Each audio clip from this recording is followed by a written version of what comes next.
So I'm just gonna be real with you guys.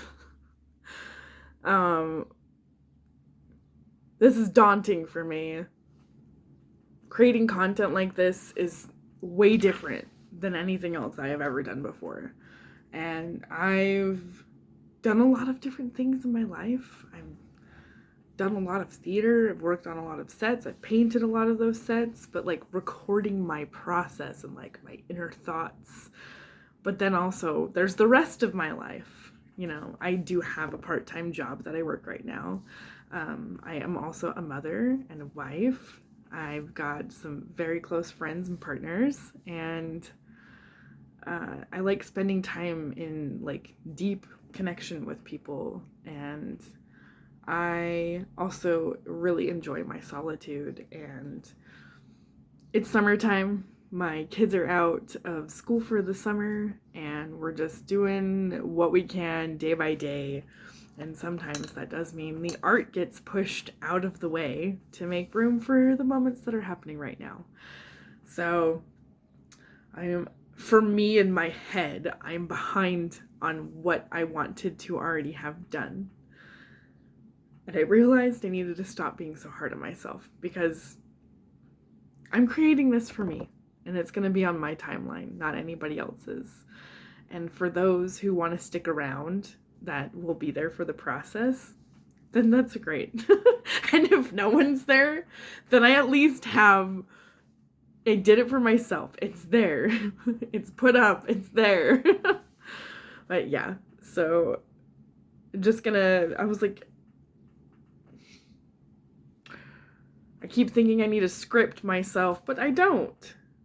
Sometimes I might, if there's like a really major point I want to get across in my art, my paintings and stuff. So I'm in one of my paint shirts today, and I do have a canvas with a meditative process that I like to do for myself. That's a lot of fun. I'll do abstract backgrounds and weird shapes and stuff, and then I like to take a metallic color and I will simply do my own free-handed filigree on top of that. And something that I like to do, and yes, here we are.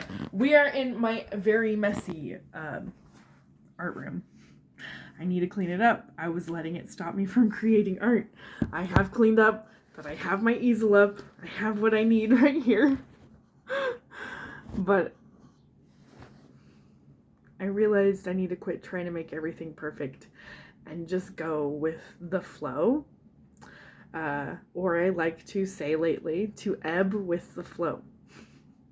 And quit trying to make everything perfect, because perfection is not something that is like a good ideal. It's great to want to have like a perfect practice, the ideas around the word perfect. There's a whole lot. I am a recovering people pleaser. And it's very vulnerable to share some of these things for me. So, but I wanted to share what my inspiration is from. I absolutely love Art Nouveau. I love stencil designs. I love ornamentation, all sorts of things like that.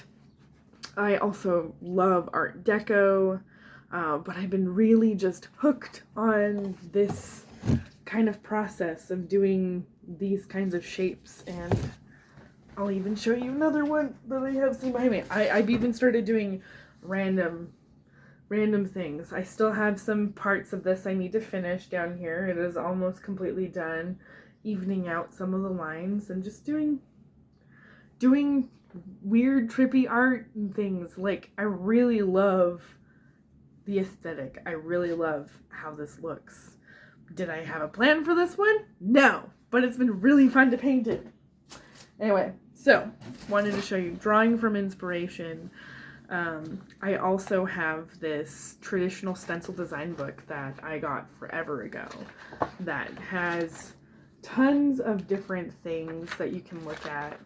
I'm also pretty sure I got it off of Amazon, but like, if you pay attention to my work, you'll recognize certain aspects. This is on my this particular stencil pattern is actually on my Aphrodite piece that I painted in 2022. And they're just really, really cool.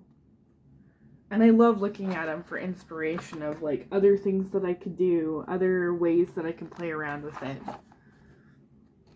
So, and this was a volume of catalogs that were rare stencils manufactured 1918 and 1920 by H. Rossing of Chicago, which is really cool. And I mean, it's so cool to be able to, I love borders. I love that kind of aesthetic. But what I've started to do is take my own version of it, and I really want to start exploring different scenarios, not just doing an abstract background or a silly like line design. I want to try doing like a cloud piece and then having a lighter metallic color that's like subtle on the very top. So, but I can talk and talk and talk about my ideas. It's the actual implementation and taking the time, picking up the brush and just sitting down on the canvas and making the time for it. Because, you know, like I said, I'm a mom of 2. My house is always going to be messy. There's always going to be something to clean up, always something to go through and declutter, stuff like that. And I'm gonna make it a point to keep doing my art even when it has been hard, and then take the time. Nothing has to be done now, and beautiful things can come over time.